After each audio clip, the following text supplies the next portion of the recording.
He walked the grounds of Monroe Military Academy every morning before sunrise, gray-haired, hunched beneath the weight of a worn Army jacket. His dark skin, weathered by years, most cadets never asked about. They called him Ghost, the janitor who never spoke unless spoken to, who mopped their halls and fixed their broken pipes while they laughed behind his back. No one cared where he came from. No one asked what the faded patch on his shoulder meant. But everything changed the day one cadet ripped that patch off, mocking him in front of a crowd, recording it for laughs. What followed unraveled the academy to its core, exposing truths buried in silence, and rewriting everything they thought they knew about honor, legacy, and justice. You'll want to watch this to the end. If the opening already has you thinking, hit like, subscribe, and drop a comment. Where are you watching from? And what do you think this man's story is really about? The twist will leave you speechless. The sun had just begun to rise over the Monroe Military Academy, casting long, gold streaks across the dew-slicked parade grounds. Cadets moved in formation like synchronized machinery, their movements crisp and uniform, their expressions focused and hard. In the distance, the clatter of equipment being loaded into the supply truck mixed with the echoes of cadence chants. Amid this mechanical precision, Corwin Maddox moved like a ghost, pushing his mop bucket slowly along the edge of the field, silent as ever. His presence was tolerated but invisible, acknowledged only when something needed cleaning or when the trash cans overflowed. The man was a fixture like the rusting benches near the old dorms or the cracked bell tower that hadn't rung in decades. His jacket, threadbare, faded to a washed-out slate gray, was a curiosity that few cared to ask about, though many had noticed its strange, military-cut style and the faint outline of an old patch that once bore some kind of emblem. This morning was colder than most, and Corwin had cinched the collar of that old jacket up to his neck. He never said much, never corrected the cadets when they called him names, never raised his voice. He worked without complaint, without pause, and without any sense of belonging. He wasn't staff. He wasn't faculty. He was the janitor, and that meant he wasn't supposed to exist outside his broom, mop, or rag. But today, as he swept near the central flagpole where the senior cadets gathered before inspection, something changed. It started with a voice, bright, sharp, and cruel in its amusement. "Hey, Ghost," Weston Price shouted, smirking under his press cap. "What's the clearance code for those shoes? They regulation homeless or just goodwill issue?" Laughter erupted around him. Corwin paused, not out of fear, but resignation. He kept his eyes on the broom. Weston stepped forward, flanked by two other cadets, Martinez and Coulter, both sons of military brass and equally smug. "Look at that jacket," Coulter said. "Bet my grandpa tossed that thing after Nam." Martinez added, "Nah, it's probably stolen from a dead guy. You think it still smells like trench piss?" Weston leaned closer, his nose wrinkling theatrically. "Let's test that theory." With a single motion, he grabbed Corwin's left shoulder and yanked. The tear echoed louder than expected, fabric ripping apart under force. A faded patch, barely clinging to the lining, peeled off in Weston's hand. Everyone froze. The patch had a strange emblem, something none of them immediately recognized. An eagle's talon wrapped around a downward sword, stitched into deep navy threading with 3 faded stars above it. "What is this?" Weston muttered. Then he laughed, loud and exaggerated. "You steal this from a garage sale?" He held the patch high like a trophy. Another cadet, from behind the flagpole, mimicked a siren sound. Code Brown, stolen valor on deck. Phones came out. Cameras clicked. A video started. "Tell the people where you got this, Ghost," someone jeered. "Come on, say something." But Corwin said nothing. His jaw was clenched, his knuckles white around the broom handle. Not in anger, but in effort. Effort to keep still, to stay silent. Weston wasn't done. He tossed the patch into a puddle. "Oops," he grinned. "Guess you'll have to earn a new one, soldier." More laughter. The formation nearby shifted as the inspection officer approached, and the group scattered smoothly, professionally, like they hadn't just spent 5 minutes tearing apart a man's dignity. Corwin bent down, retrieved the patch from the water, and tucked it into his pocket. He resumed sweeping. No one offered help. No one apologized. Behind him, the whispers began. The video hit group chats. One cadet added a caption, "Retired Janitor General claims valor." Another, "Who wore it better? Homeless Vet Edition." By lunch, the footage had over 1,000 views across campus. In the staff kitchen, Corwin sat alone with his sandwich and black coffee, the jacket now zipped halfway, the patch quietly drying on a paper towel beside him. A younger cook, Lainey, entered and paused. "Rough morning?" she asked. Corwin didn't respond. She noticed the torn seam and the worn edges of the patch, but she didn't press. Lainey had been kind before in small ways, saving him hot meals, slipping him gloves when the heat broke down. But she knew better than to ask about that jacket. "Want me to stitch that?" she offered quietly. Corwin looked at her for the first time. His eyes, usually soft and distant, were tired. He gave a faint shake of his head. "No," he said. "Not yet." Outside the kitchen, more videos circulated. Cadets imitated the jacket, stuffing pillows into their shirts, dragging mop buckets in exaggerated mimicry. The commander's assistant caught wind of the disruption but dismissed it. "They're kids," he said. "Let them blow off steam." No one reprimanded them. No one stopped it. That night, Corwin returned to his small quarters in the basement wing of the West Dorm. He opened a wooden box under his bed. Inside, old documents, letters, photos in black and white. A younger version of him stood beside a general, his face clean-shaven, his posture rigid and proud. The patch, identical to the one now damaged and drying beside him, was stitched cleanly onto his left shoulder. His fingers hovered over the image but didn't touch. He replaced the items, shut the box, and sat on the edge of his cot. The overhead light buzzed faintly. From upstairs, muffled laughter echoed through the vents. The moment Weston tore the patch from Corwin Maddox's shoulder had become a digital spectacle. The soundbite, Weston's voice sneering, "You steal this from a garage sale?" looped over a thumping beat remixed by a music major from Delta Company. Another version added freeze frames, turning Corwin's startled expression into a meme captioned, "When your drip is dishonorable discharge." A caption trend was born overnight. Hashtag Ghost Valor. Hashtag Homeless Hero. Hashtag Stolen Pride. Cadets shared it with laughter sharp as blades, not understanding or not caring that the man behind the clip still walked the halls among them. Corwin's image, awkwardly hunched in his mop-stained jacket, stared back from every screen he passed that morning. Nobody spoke to him directly, but some snickered when he passed, others stage-whispered quotes from a video, and some saluted mockingly before breaking into hysterics.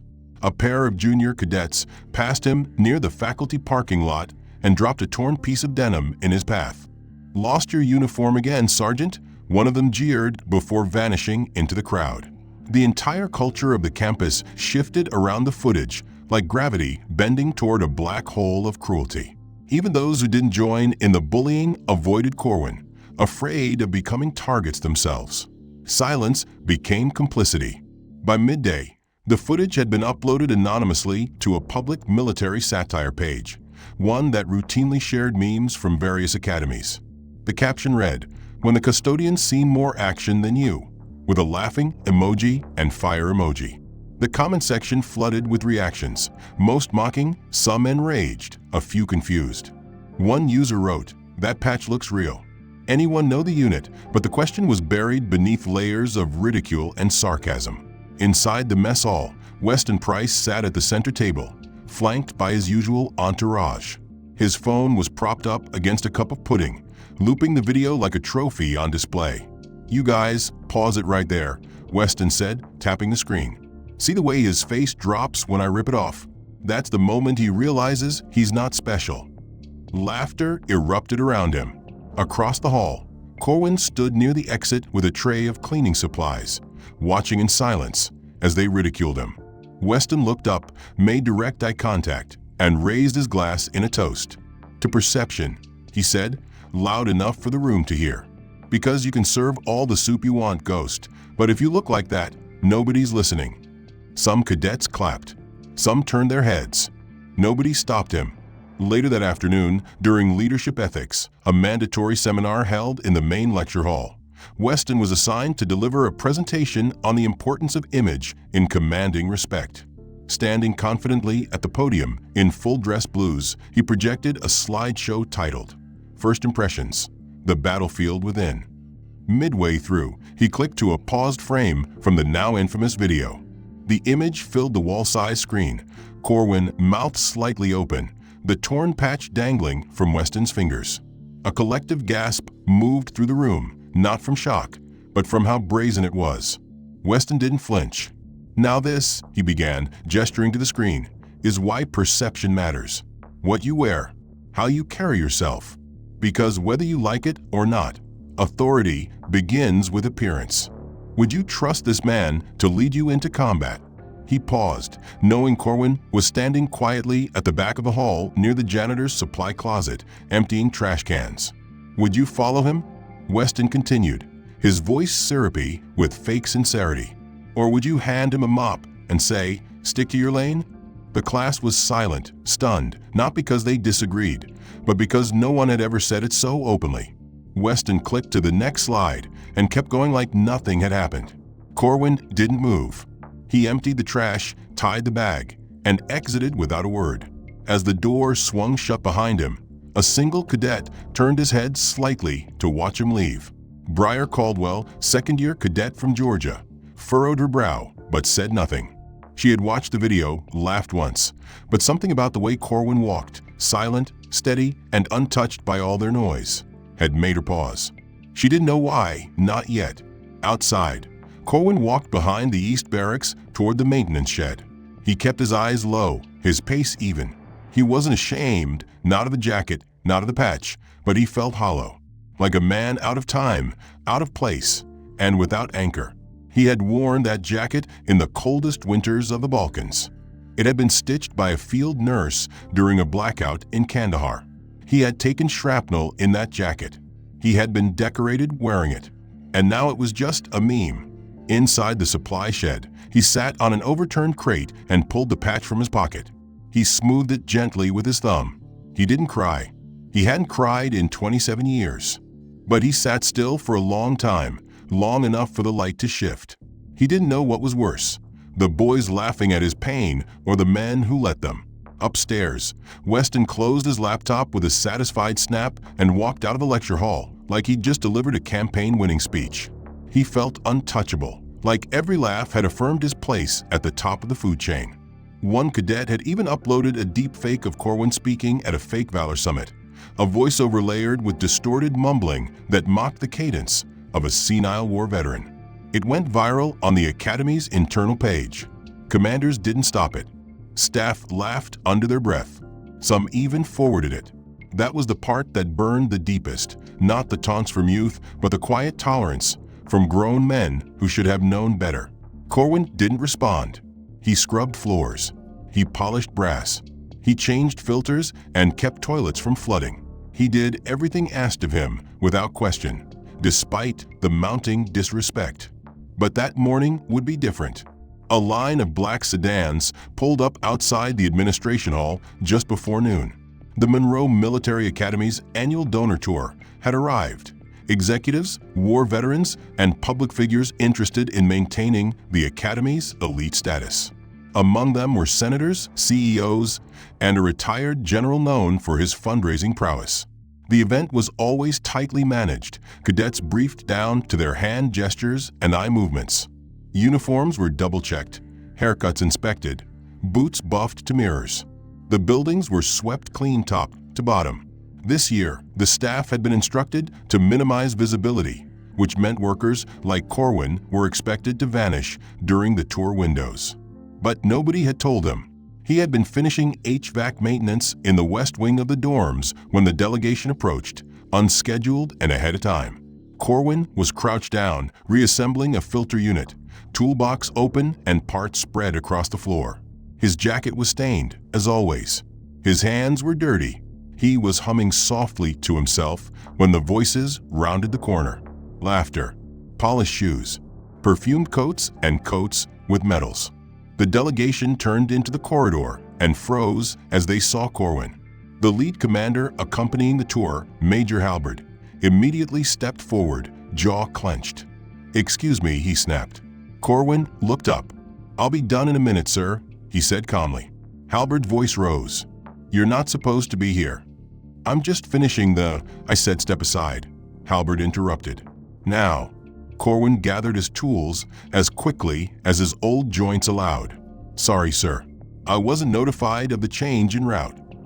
A woman in a tailored suit behind Halberd whispered something into her companion's ear, and a ripple of discomfort moved through the group. Halberd turned back to Corwin. "You're not part of the presentation. You're not part of the image. Step outside before you scare the donors." The words hung in the air, colder than the marble beneath Corwin's knees. He froze, not in defiance, but in heartbreak. Still kneeling, he reached for a dropped washer that had rolled under a vent. That's when it happened. A cadet at the rear of the group, one of Weston's friends, wearing a smug grin, lifted his phone and snapped a photo. No one stopped him. The shutter sound echoed. The photo showed Corwin on his knees, hands dirty, face half turned to the camera, expression unreadable. Behind him, the delegation stood in sharp contrast, bright and well-dressed. The cadet typed a caption and uploaded it within seconds. "America's next hero, keeping freedom floors clean." The post took off immediately. Cadets across campus opened it during lecture. Some laughed. Others saved it. A few shared it on their personal socials. Even staff began seeing it. It made its way to a public military humor blog within the hour, with the tag #ValorVacuums. Meanwhile, Corwin was escorted out of a hall by campus security, who arrived a minute later at Major Halberd's request. They didn't speak to him. One held his elbow lightly, guiding him out through the side door like a stray animal being shooed from a restaurant. Corwin didn't resist. He held his toolbox against his chest and walked without a word. As the door shut behind him, he heard someone inside say, "That's better." He stood outside the building, alone in the wind, and stared at the service path ahead. It was lined with cigarette butts and footprints. His breath steamed in the air. He turned and walked toward the utility barn behind the West Quad. At the same time, Briar Caldwell sat in the back of the technology lab, scrolling through her feed. She froze when she saw the new post. Her thumb hovered over the screen. She had watched the others laugh. She had even smiled once. But this was different. The expression on Corwin's face in the photo wasn't weak. It wasn't pathetic. It was tired. It was worn. She saw dignity there, smothered but not dead. And the patch. Her eyes went to the upper corner of his jacket, where the torn seam remained. She recognized the stitching, identical to a rare military emblem she had seen once in her grandfather's collection. She made a note on her tablet and locked her screen. Elsewhere on campus, Weston laughed until he cried when he saw the image. "He looks like a dog that wandered into a gala," he joked, tossing his phone to Coulter, who howled with laughter. "We should print it and hang it in the hall," Martinez added. "Or better, send it to the yearbook." Nobody disagreed. Nobody stopped them. Instructors walked by, some frowning but none speaking. In the maintenance barn, Corwin wiped his hands clean and sat on the same overturned crate as the night before. He unfolded a canvas cloth and pulled out the same patch. His fingers traced the edges. The tear had worsened. The fabric was starting to fray. He retrieved a needle and thread and began repairing it, not expertly, not perfectly, but with precision. It wasn't about appearance. It was about survival. The jacket was part of him, and he wasn't ready to let go of it yet. The locker hallway was dim, its air stale with bleach and rust, echoing only with the distant clang of pipes and the occasional buzz from a failing overhead light. Corwin approached his locker without hurry, his movements slow but precise. He twisted the lock, swung the door open, and froze. The words slapped him harder than fists ever could. Inside the narrow metal compartment, scrawled across the back wall in thick black marker, were the words, "Stay in your place, rat." Below that, sloppier handwriting had added, "We'll make you disappear." And across the bottom, bold and unmistakable, a racial slur followed by a crudely drawn noose. Corwin stared for a long moment, his breath caught, chest tightening. The smell of permanent marker stung his nose, still fresh, as if someone had done this moments ago. His hands trembled, but not from fear. Not entirely. Slowly, he shut the locker, locked it again, and stood there in the silence of the hallway. He didn't report it immediately. He didn't call out. Instead, he walked to the corner of the supply room, pulled out a small roll of masking tape, and covered the combination dial of the locker. Then he took a photo with his old flip phone, just one, and tucked it back into his pocket. Not for evidence, not yet. For memory, proof. He pushed his cart slowly back toward the administrative wing, where the day's faculty meeting was underway. He waited outside, knowing better than to interrupt. 20 minutes later, when the dean emerged mid-call, Corwin approached. "Sir," he said, his voice low, "I need to report something." Dean Whitmore didn't look up from his phone. "Can it wait?" "No, sir." That got the man's attention. He ended the call and glanced up, frowning. "What is it?" Corwin hesitated, then replied, "There's been vandalism in the locker room." "My locker. It's threatening. Racial." Whitmore stared for a beat longer than necessary, then sighed. "Come with me." In his office, Whitmore listened with a neutral face as Corwin described what he'd found. When shown the photo, the dean didn't blink. "It's appalling," he said, voice flat. "But Mr. Maddox, you understand this is a sensitive environment. These boys are under pressure. We must balance discipline with cohesion." Corwin's jaw tightened. "Sir, someone drew a noose. That's not pressure. That's hatred." Whitmore folded his hands. "And I will address it. Quietly, discreetly. But I advise you not to escalate this. Bringing attention could disrupt campus unity." Corwin's lips thinned. "Disrupt unity?"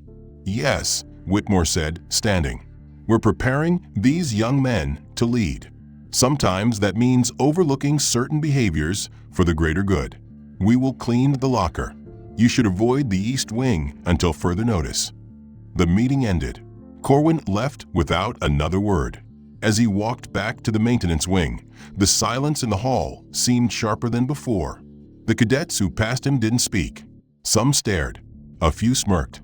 Word had spread fast. Not about the vandalism, but that he'd complained.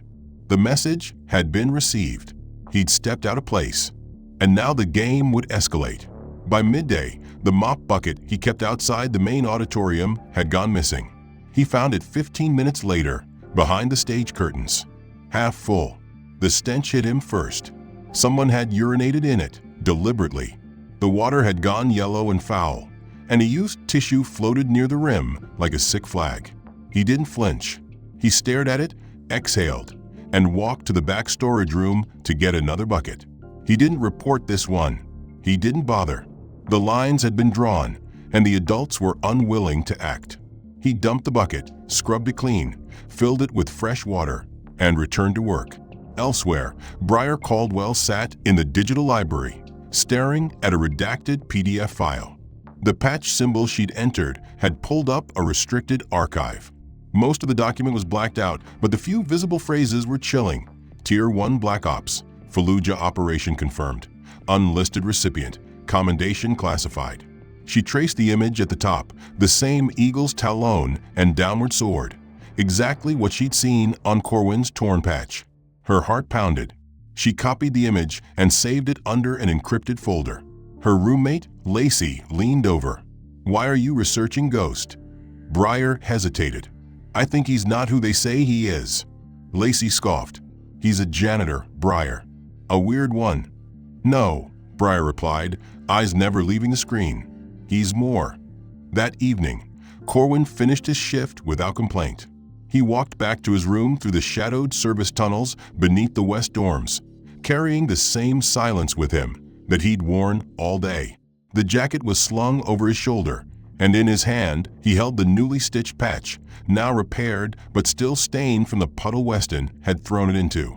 He sat on his cot, staring at it under the single yellow bulb overhead. The patch he had repaired now sat folded in the inner pocket of his jacket, its stitches uneven but secure. He hadn't worn it since the day it was ripped away, not because he feared another confrontation, but because it had begun to feel like a relic unearthed from a life long buried. yet its weight still pressed against him as if to remind him of what he had once stood for and how far he had fallen. In her dorm, Briar Caldwell awoke with the image of the patch still fresh in her mind. The symbols, the colors, the unmistakable pattern. It hadn't matched any standard issue units in their current reference database. Her eyes stung from the hours she had spent cross-referencing archived emblems with military histories, flipping through restricted files she'd accessed through a proxy she had built herself. The blacked-out lines in the file marked Operation Havenfall Classified still danced behind her eyes. She had found Corwin's patch there, embedded in an image at the top left corner, but no name was attached, just a series of initials.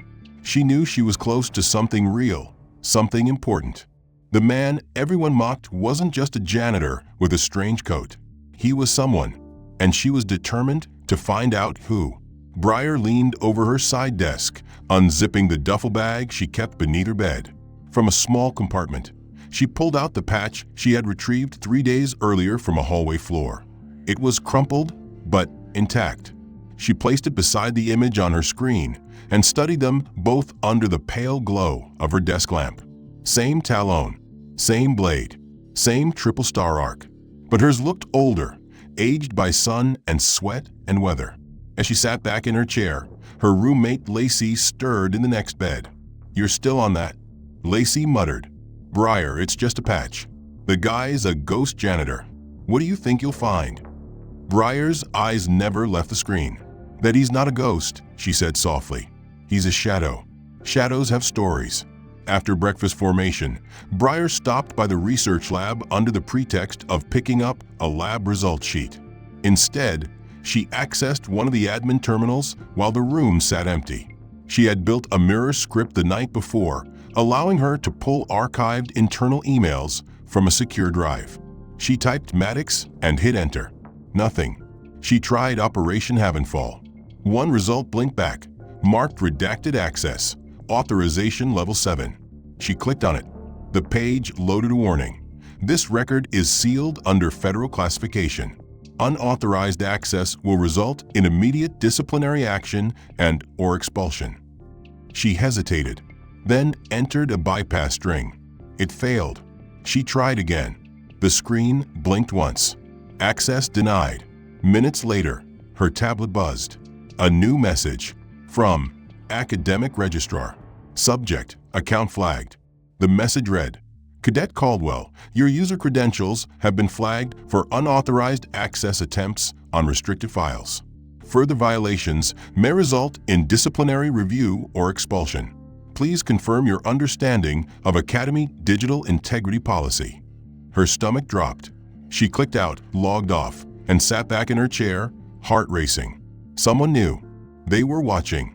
Back in the dorm, she found her tablet no longer connected to the Academy intranet.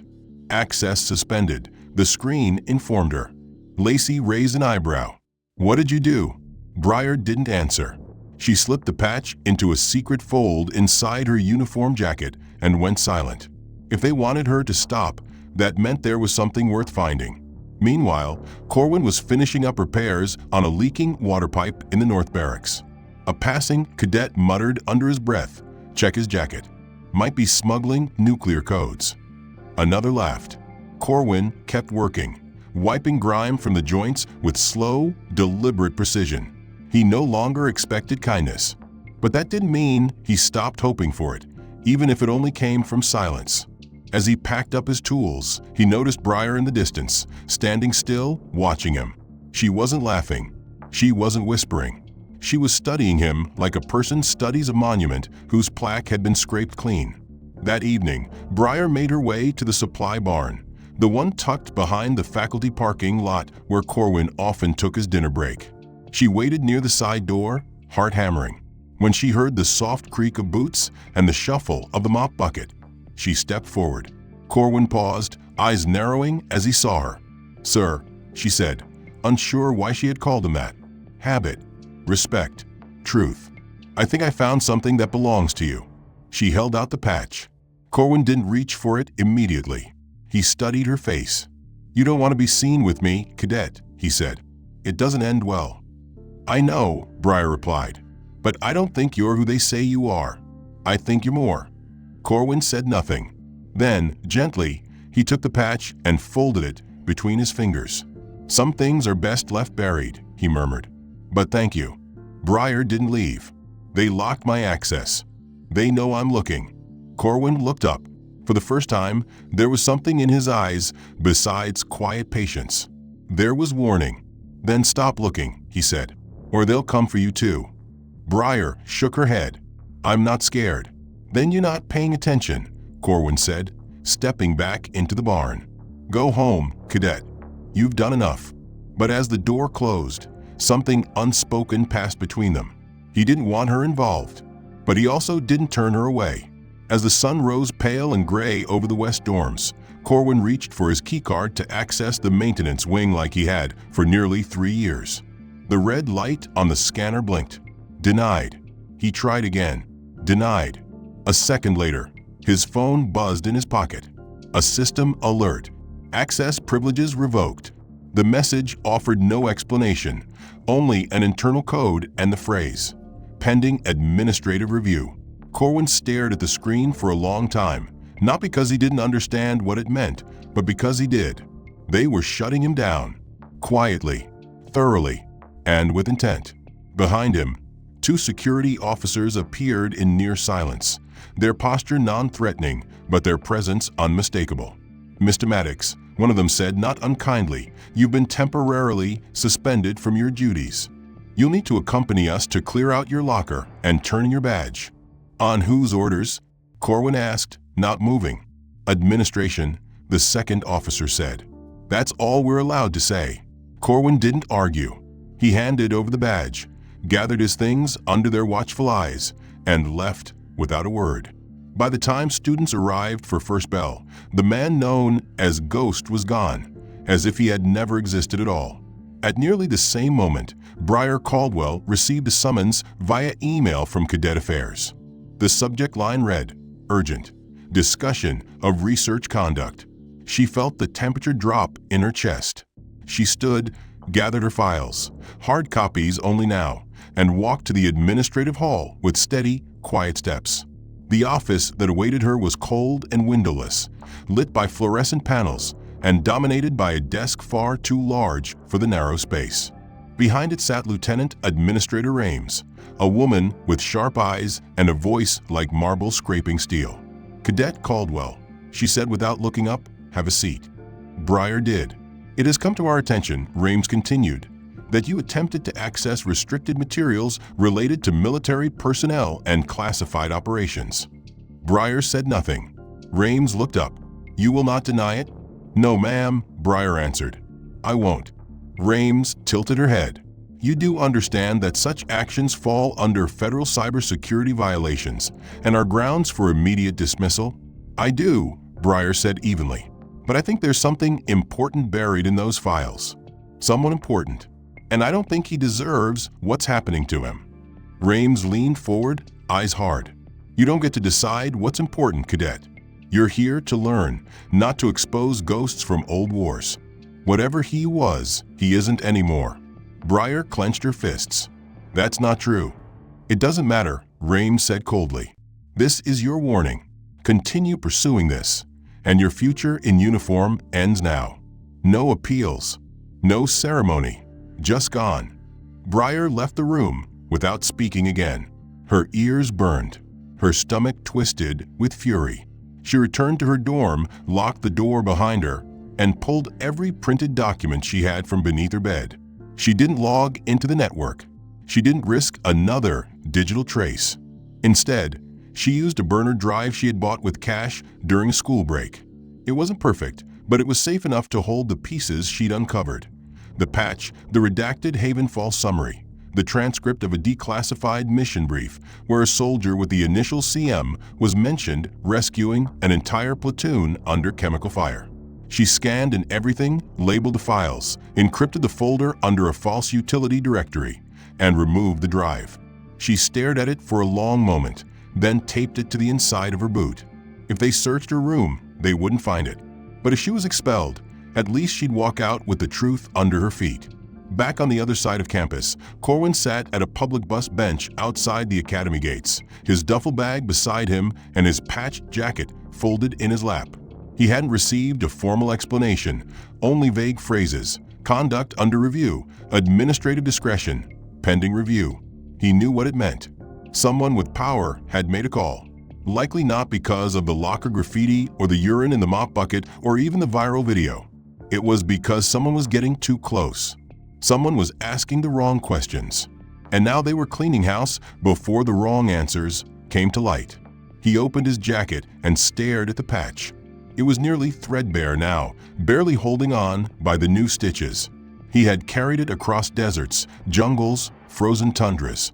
It had bled with him, burned with him, and now it had marked him for silence.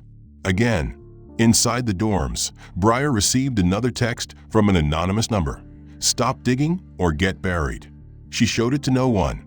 She simply snapped a picture, added it to her encrypted folder, and slipped the drive back in place. She wasn't afraid anymore. Not of them. But she was deeply, terribly aware that whatever lay at the end of this road wasn't going to be safe or clean. Still, it was the only road that mattered. The one that led to truth. Later that night, Corwin didn't return to the barn. Instead, he took a cab to a small motel 15 miles outside the academy's border.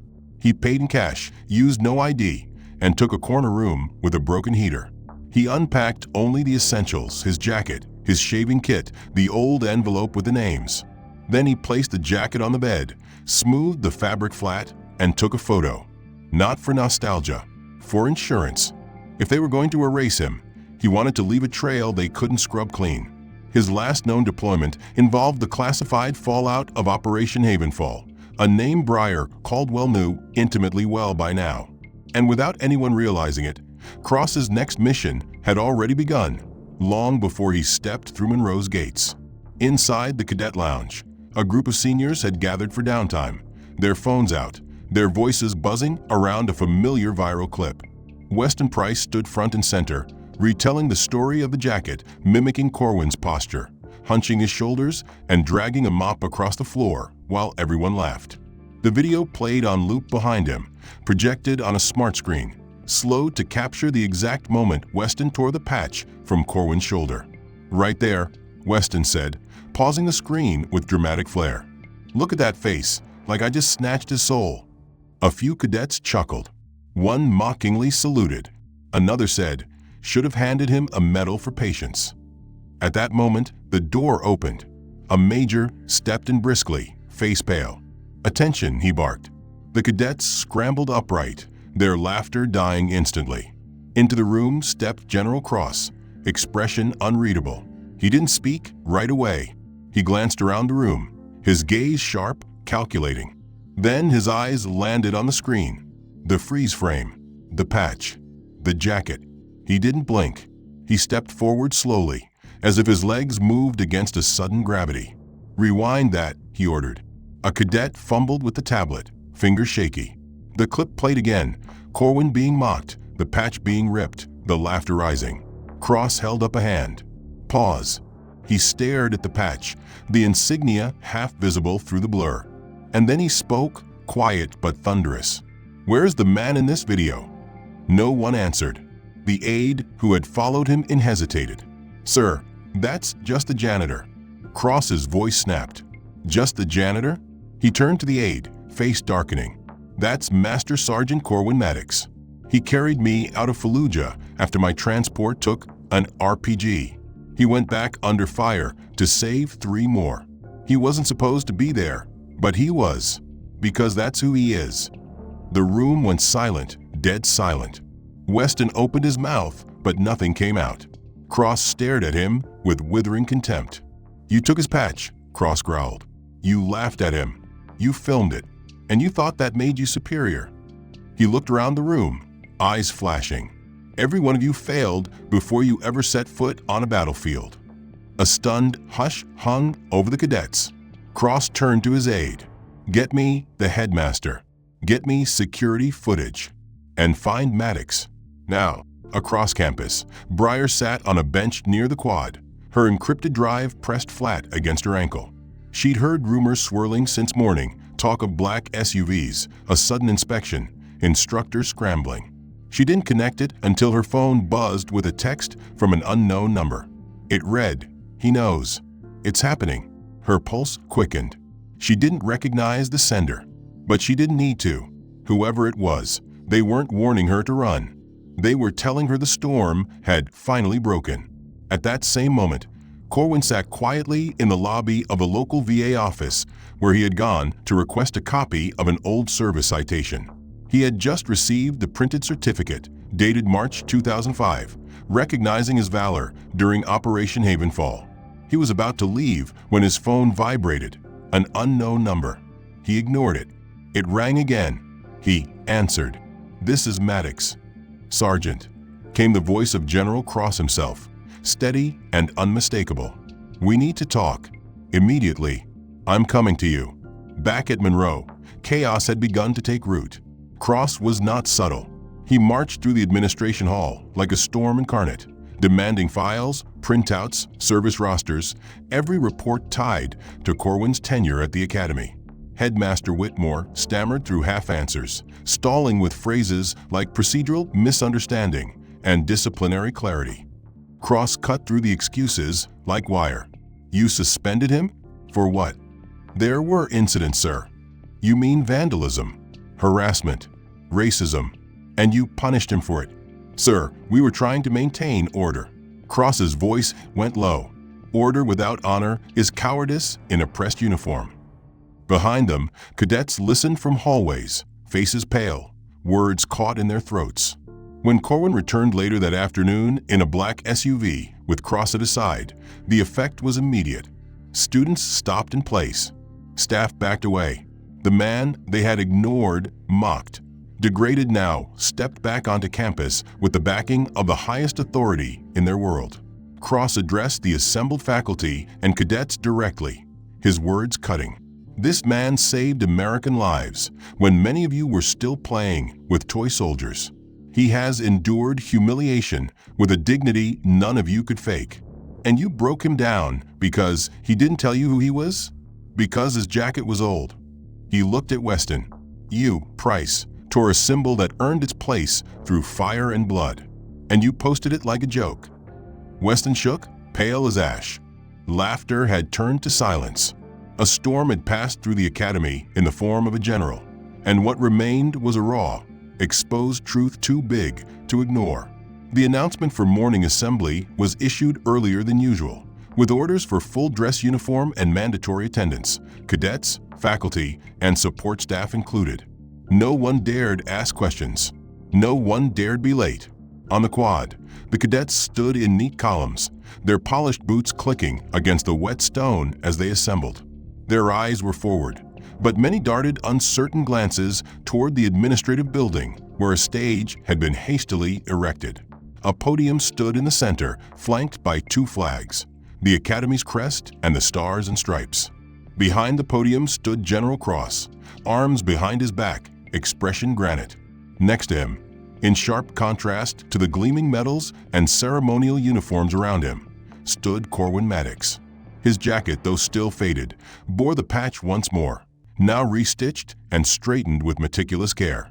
He wore no medals, carried no weapon, but his posture alone commanded the space. It was a presence that needed no rank to assert its power. When the final column snapped to attention, Cross stepped forward. His voice carried with practiced precision, deep and unwavering. "Cadets of Monroe," he began, "you stand on the grounds of an institution built to shape warriors, leaders, protectors.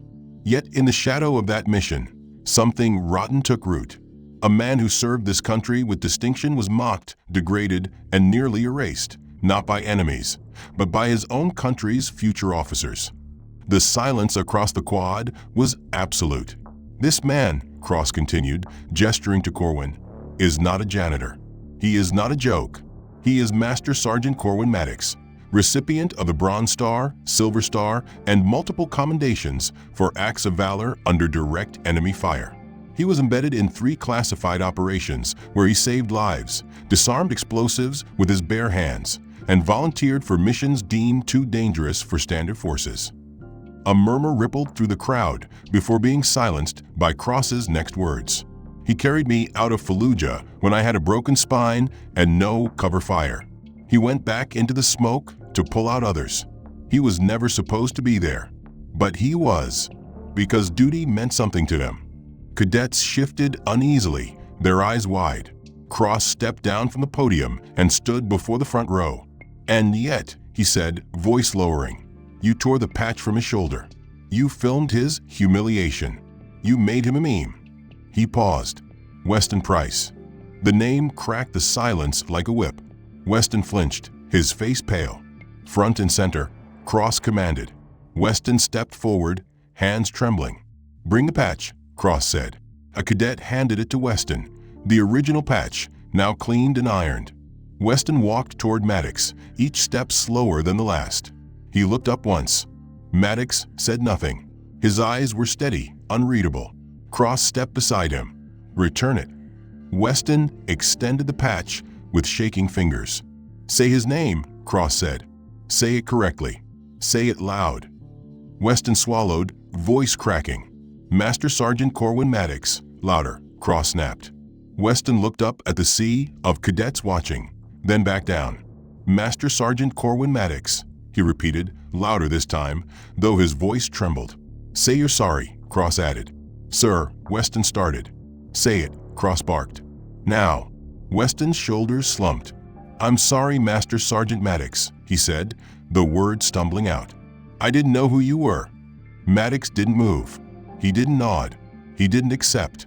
He simply turned and walked away, his jacket once again bearing the patch he had earned not through ceremony, but through blood. Cross faced the crowd once more. "Let today be remembered," he said. "Not for the shame, but for the revelation. Rank is not a badge. Honor is not a title. It is how you treat the forgotten, the ones you think are beneath you. If you cannot respect the man beside you, you do not deserve the uniform you wear." Briar Caldwell stood in the back row, tears welling in her eyes, not from sorrow, but from vindication.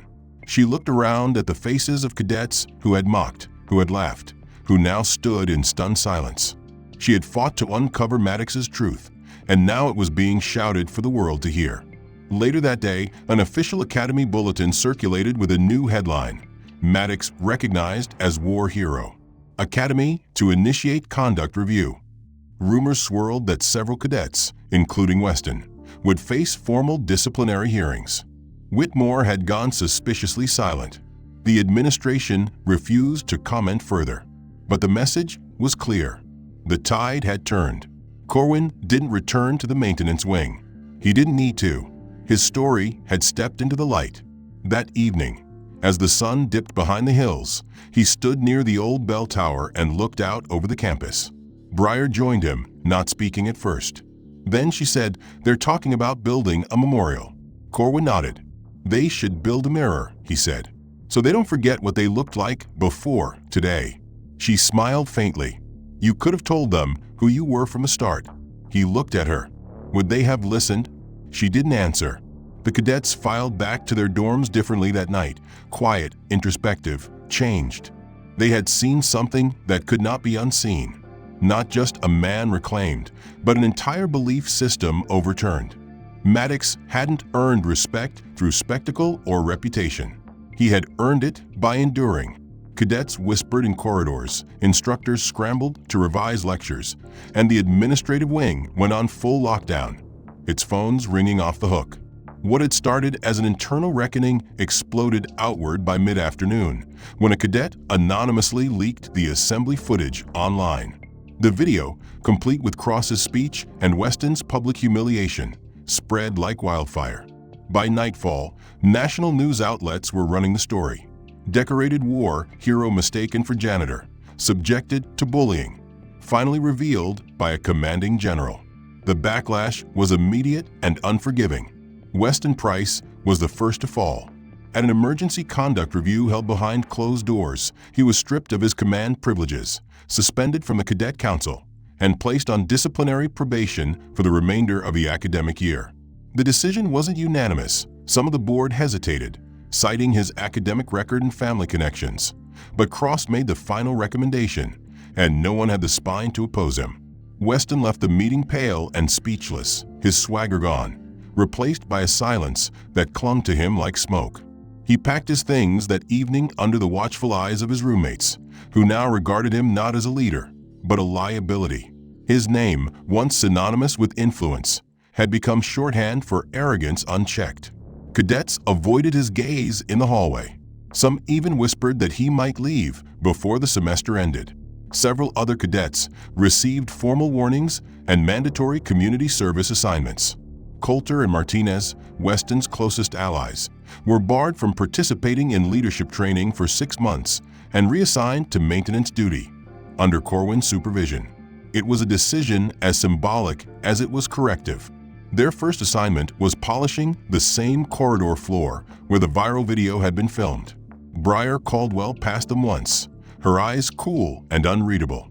Neither dared meet her gaze. The administration, for its part, attempted damage control. A formal apology was issued through the Academy's official channels, complete with a signed statement from the headmaster acknowledging failures of oversight and deep regret. But it wasn't enough.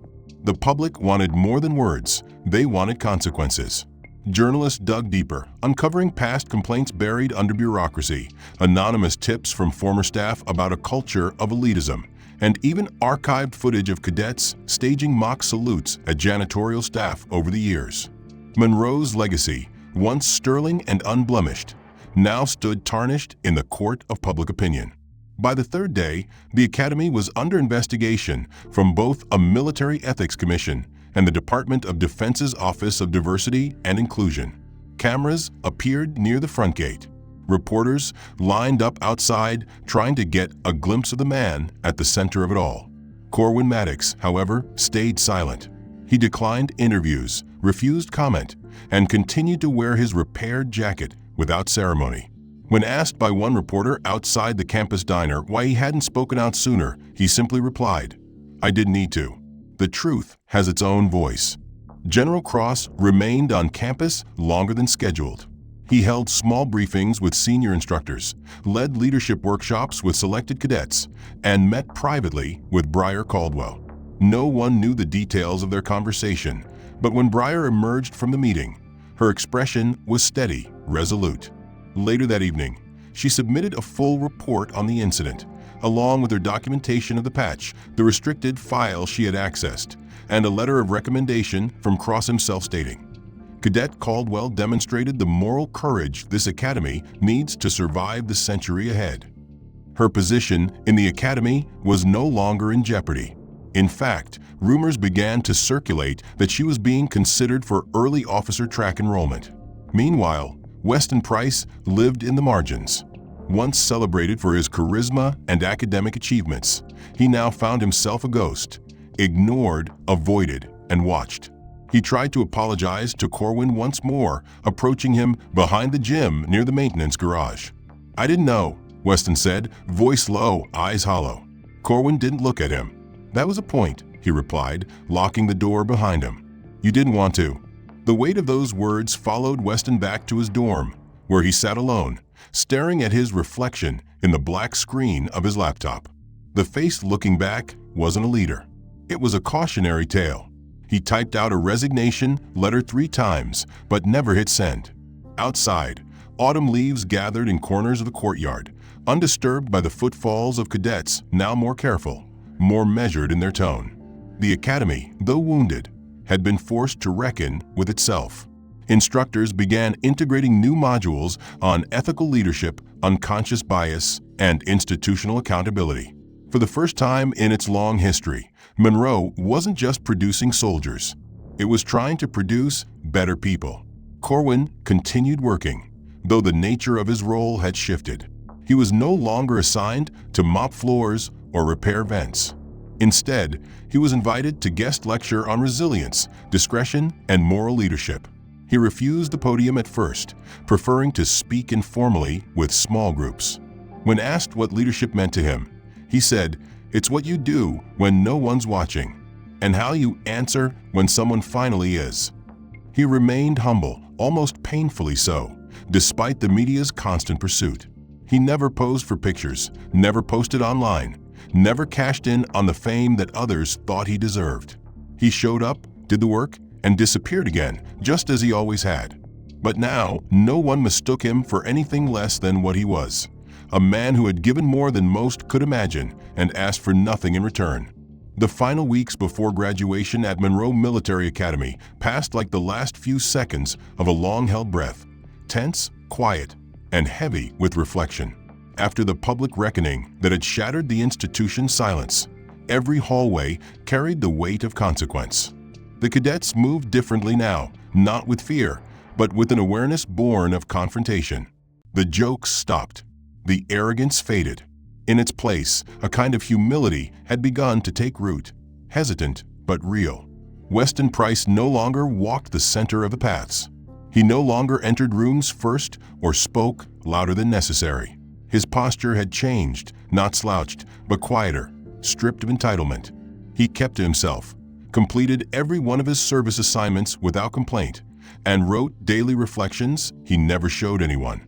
But one morning, a week before graduation, he stood outside the maintenance barn with something unfinished inside him. In his hand, he carried a folded letter, not typed, not printed, written in his own script. He knocked on the door, waited, and when it opened, Corwin Maddox stood there, same jacket, same eyes, the patch now fully restored, its threads a quiet monument to endurance. They didn't speak at first. The silence between them wasn't awkward, it was earned. Weston extended the letter. "I didn't come to fix anything," he said, voice steady. "And I'm not asking for forgiveness like a shortcut. I just needed to say, I'm sorry. Really sorry. I was taught to respect rank, not people. I confused the two." Corwin didn't take the letter. He looked at the young man in front of him and saw what had changed. The slickness was gone. The eyes were tired. The voice didn't shake with guilt.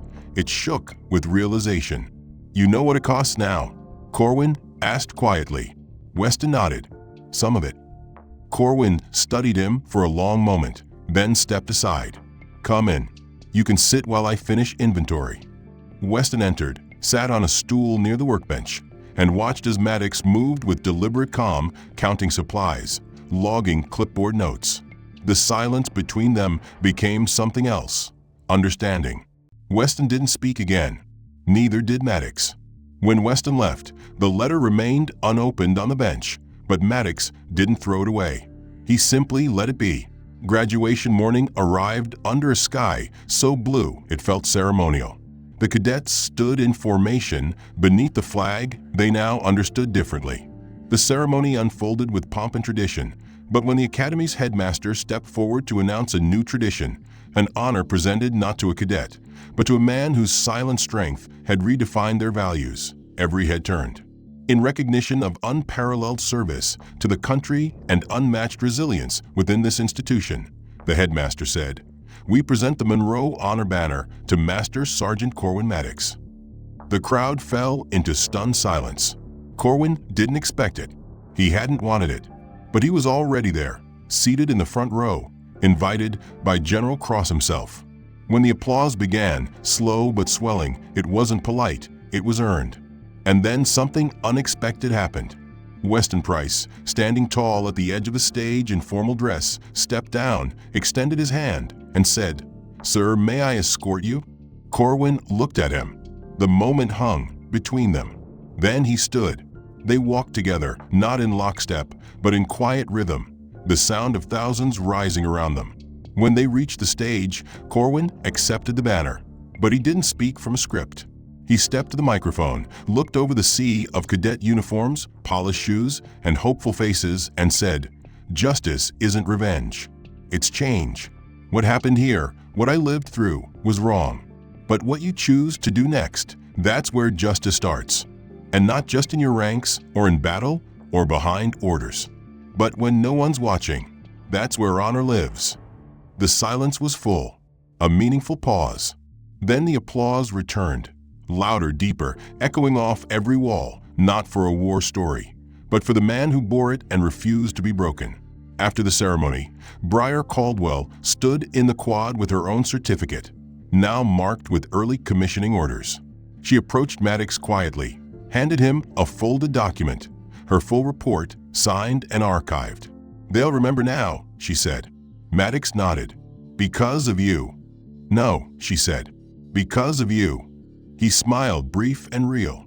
The day ended with cadets filing out through the gates into futures newly colored by conscience. Weston stayed behind, cleaning the chairs, sweeping the platform, not out of punishment but choice. When asked why, he simply replied, "Seems like a good place to start." Later that night, alone in the empty chapel, he read the letter he had given Maddox. Not because he doubted it, because now he needed to understand his own words. And so Monroe Military Academy changed, not with explosions or grand decrees, but with silence turned to truth, humiliation turned to respect, and arrogance turned to learning. Corwin Maddox didn't teach them with lectures. He taught them with scars. And in the end, the story wasn't just about a faded jacket or a stolen patch. It was about what happens when justice walks into a room and refuses to be ignored. The end. If you found this story powerful or moving, take a moment to show your support by liking and subscribing. It helps bring more stories like this to life and makes a real difference. What did you think about the plot, especially the moment when Maddox's true identity was revealed? Which part hit hardest for you? We'd love to know where you're watching from, too. Drop a comment below with your thoughts, your location, and how this story impacted you. Your voice matters. Let's keep the conversation going.